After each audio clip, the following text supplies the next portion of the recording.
Hi everyone, today's May 3rd and I'll keep myself under control today.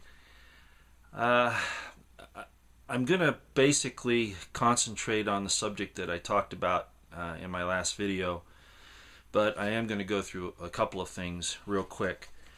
The first is, you probably know that the Kansas governor had signed legislation into law so that any federal agent coming into Kansas and trying to enforce federal firearms regulations would be subject to arrest. Not all of them, but there were some specific ones. But the point is that they stood up against the federal government.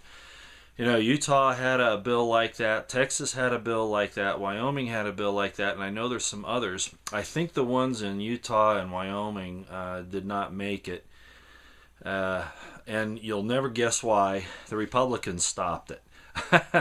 So, you know, you can't depend on these people. They still have this control mechanism in them, even though they talk conservatively. I'm not sure what the status of the Texas one is. But just so that you know what happened, Holder sent a letter to the Kansas governor saying, the supremacy clause of the U.S. Constitution says that you must abide by federal law and allow federal agents to do their jobs. And that's not true. The supremacy clause is bound by the rest of the Constitution. Okay, so I told you that this would get to be a war between the states, a second one. We have it over the gold with Texas. Now we have this thing with Kansas and other states, of course, where county sheriffs have had a lot of influence to stand up against the federal firearms regulations. So things are heating up in our country. All of this that's going on is designed to divide us. Okay, that's what it is. It's not a unification. The purpose of the central government when all of this was put together was, yes, to provide kind of a central point for the things that were necessary for the people in the states to contract with a central government to take care of. And it was very limited, of course. You all probably know that. But over the years, because of our failure to not be vigilant, the states wanting to get money from the federal government and other things, you know, that states and individual rights thing has been whittled down. The federal government just keeps gathering more and more to it. And we really need to stop it. Unfortunately, we should have stopped it a long time ago, and we didn't. I wanted to say, you know, a lot of people are feeling that we're making some great strides against the Obama administration. I just want to caution everybody. Don't forget that the puppets that they set out there for us, those are the people that are causing the problem. They're just the front men, okay? We actually have to get deeper than that. We have to go and reveal the darkness and the evil and the people that are behind the scenes that are running this, to keep them out of our government. And that is going to be a little more difficult because they like to hide. And some of you already know some of them, but basically I call them the banksters. You know, it could be corporate entities, which are a real problem. But that's where we need to look. Don't think that just because you get rid of this puppet that they're not going to have another one to put in. We got to get out of that left-right paradigm and thinking that fixing that is the answer, because that's not where the problem is. All right, let's see if I need to do anything else here before I get into the big subject that I wanted to. Yes, I want to say this, and this is from the bottom of my heart.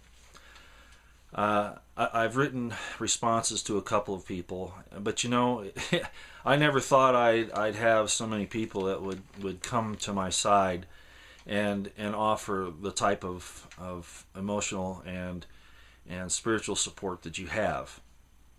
And I can't answer all of you, and I regret that. But if I did that, I couldn't do the other thing that I'm trying to do.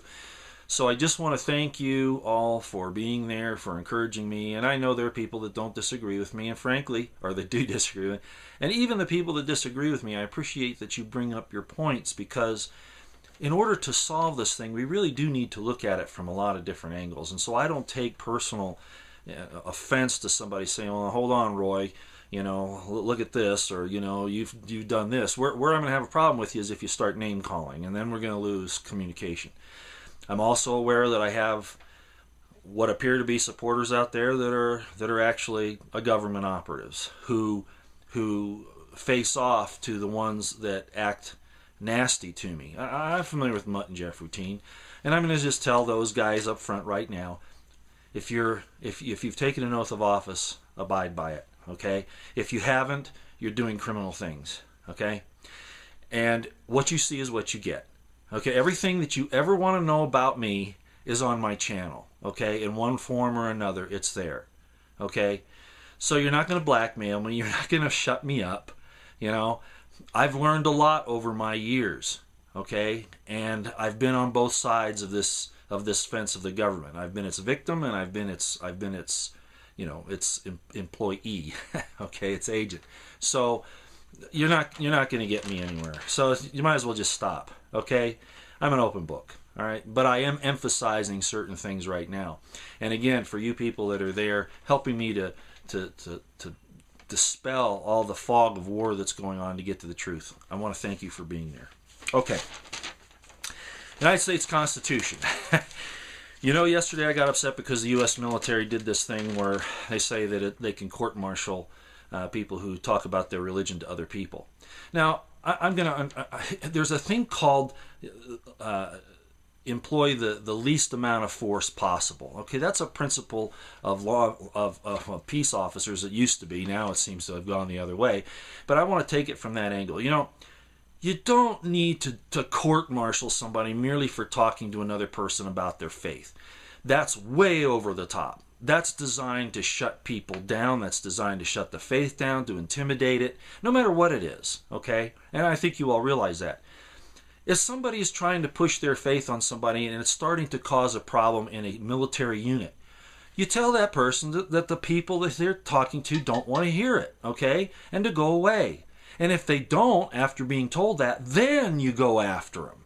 You don't make a blanket statement that you can't talk about your religion. I don't care if you're in the military or not. The military's good order and discipline has nothing to do with merely talking about your faith, okay? And I'm going to read this. It's the Bill of Rights, of course, the U.S. Constitution, and we're going to be talking about the, you'll have to pardon that noise in the background.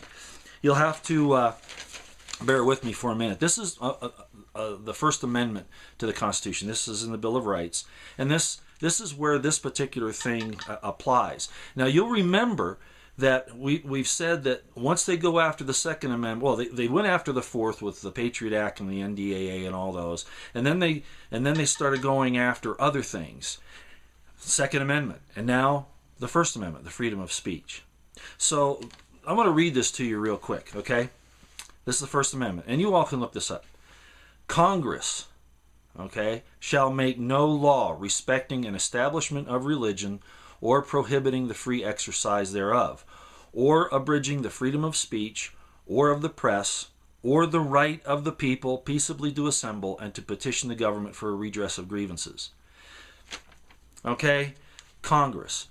Now, we can get into a legal argument as to whether the military can, and for good order and discipline in the military, there are some restrictions, but they can't go too far. They certainly can't just right off the top say that Christians can't talk about their faith because it might be proselytizing. No. There are other problems of good and orderly discipline in the military that they are disregarding for social engineering purposes.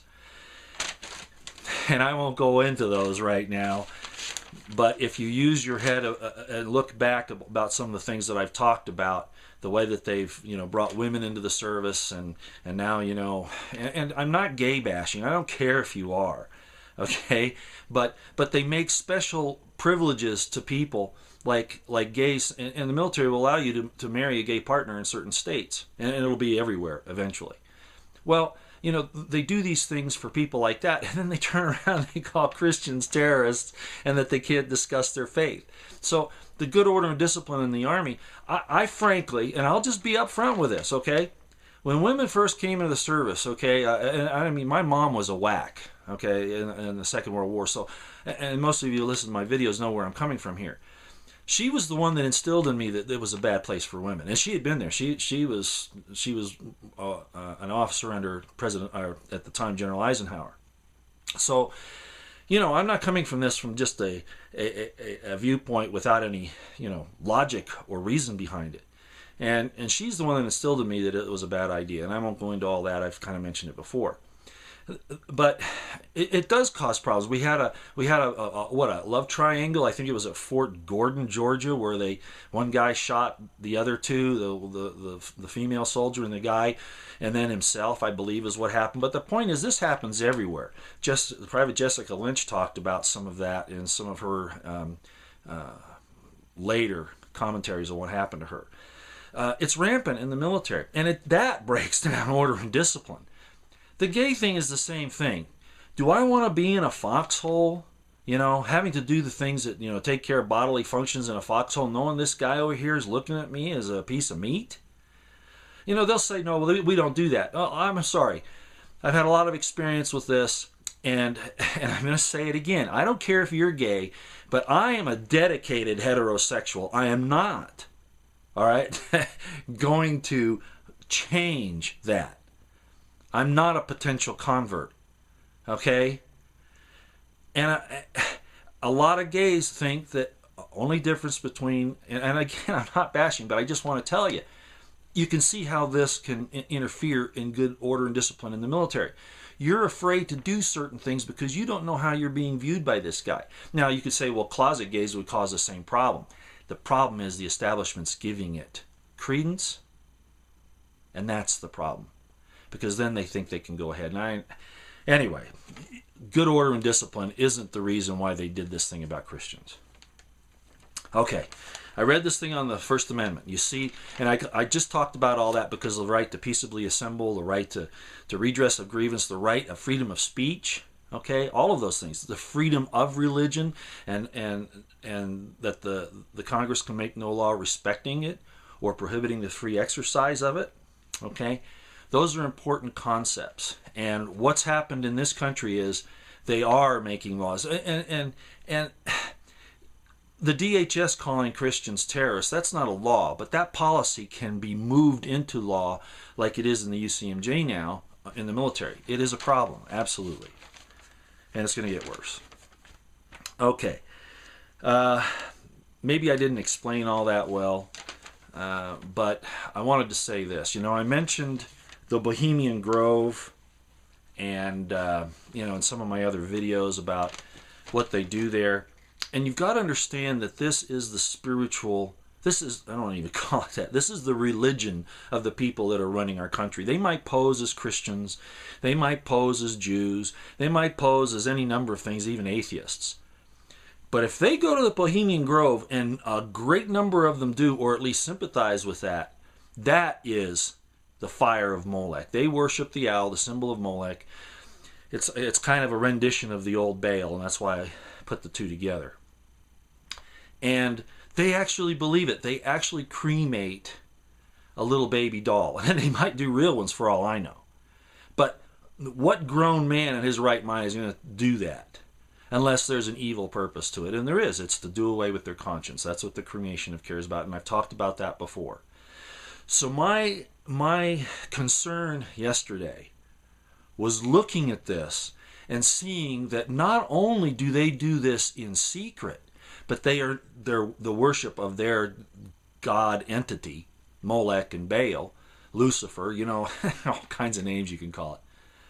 They are trying to force us to submit to that. They are respecting an establishment of religion covertly at the expense of all others. Now, a lot of Christians want to be very, very... How did I get into a religious discussion when I'm talking politics? Because they're intertwined. Christians do, like a lot of other faiths, want to say that everybody has to accept their version of it. Let me caution you. I understand where you're coming from. I understand the fire in your heart. I understand the commandment you feel you have to spread the good word. I understand that. To accept God, or in your terms, Jesus Christ. But you have to understand, your experience cannot be someone else's. All you can do is say, this is what happened to me. Here, look at it. See what you think. Then you have to leave it alone. It's between God and that person. It is a personal relationship. And if you think, those of you who actually are, as you call, saved, look at what happened. It was a personal experience to you. All right, and it may have been handed to you by somebody else, but don't judge them and say if they don't accept Jesus, they're going to hell. I mean, then you've already set aside the very thing you're trying to tell them, which is to develop this personal relationship. And God might deal with them differently than they deal with you. It all has to do with what their level of understanding is. Unlike unrighteous governments that say that ignorance of the law is no excuse, ignorance of God's law is an excuse. Ignorance, well, ignorance is the wrong word. Not knowing about it. Ignorance, that'd be something else, okay? Ignoring a law, that's true. Knowing it and not doing it, that's a whole other thing. But if you're really not aware of it, you can only be held accountable for what you are aware of. And so go ahead and talk to them about your experience, but don't hold them to judgment if they don't accept it, because they have to get their own experience. I'll get a little flack from Christians over that, but we just have to understand that this is in fact a personal experience with God. And I always kind of get into that on these political discussions, but that's because a true evil religion is at work in this country, and it's taking over. And I mean, we saw it with, I was on a radio show the other day, some of you might know about this, and they contacted me again because of some things that are happening. A New Hampshire representative, and I'd say her name, but I'm not sure how to pronounce it, stood up and said that she believes that there's a problem with the FBI version of events in Boston. And she's she's getting inundated with attacks on her character, death threats, things like this, merely for saying there's evidence here to suggest that there's something bigger going on and we need to have somebody else look at this. She's doing what her oath of office requires, her morality and her conscience. And yet people want to find fault with that. I'm going to tell you this, okay? The people that find fault with her are the very same people that support these people that worship Molech and Baal in the Bohemian Grove. They're all intertwined. The pedophile rings in Pennsylvania. The Franklin cover-up in Omaha, Nebraska. Oh yeah, I know about all those. Because that is part of their religion, okay? Pedophilia is part of it. And I could spend some time about this maybe sometime, but not today. Of course, I always put things off. It's just because there's so much going on. Okay, I keep repeating myself here. I'm going to leave it at that today. There is an awful lot of things happening right now, and I wish I could address them all. But I am in the middle of something else right now. It has to do with this representative from New Hampshire, and some other things. And so I hope you'll pardon me. Again, I just want to thank everybody. Whether you agree with me or disagree, this dialogue is the important part. Okay, eventually we can get to a place. This is called debate, you know. And I'm not going to debate with people on the channel. I don't have time to do that. But amongst each other, you can bring things up. And I try to read as many of the comments as I have time for. And you know, if I feel really strongly about something that I think I need to address, I will. Okay, but I'll try to use my communication with you through these videos. For instance, one lady brought up the no-hide laws. Actually, this is the second time it's come up. No-hide laws were a rabbinic interpretation of the events after the deluge, and it's listed in the Talmud. It's not in a scripture per se. It's rabbinic interpretation. I find them by and large, with some exceptions as I explained in my comment, I find them by and large noble, but there are some problems. For instance, like I was saying, you know, the imposition of certain factors on people that shouldn't have it applied to them. But regardless, my point is that this lady said that these no-hide laws were listed as such in the 91 Education Act, I believe is what it was. If it was listed that way in there, that's a violation of the Constitution. If they were just moral principles that we should abide by without giving credence to a particular religion, then they're probably okay. But, you know, something like that you know, that I am aware of, that I'm actually educated in it and I've had experience in it, you know, I'll try to comment on it and try to give my feelings on it. In this case, you know, I agree with her. It probably should not have been listed as such in the law, if in fact that's how it was done. Any respecting of any religion as such. Moral principles kind of, you know, they go across the board. You're going to find moral principles, you know, the Ten Commandments, which, by the way, the Jews believe that is just for them. I don't know if you know that or not, but that's really the way it goes. They would say that all the Noahide laws apply to everybody else, the Gentiles, but regardless, there are certain moral principles that go across the board. You don't want to steal. You don't want to, you don't want to commit adultery with your neighbor's wife. Those kinds of things. You don't want to lie. Whatever. Those are pretty straightforward. Worshipping the God of the Bible, now we're getting into, something that probably shouldn't be dictated. People need to, again, that's a personal experience, and that's where I'll stand on that. And I hope you all understand the wisdom of that. Our founding fathers did the same thing. Okay. Now for today, thanks for listening. Sorry it took a little longer than I anticipated.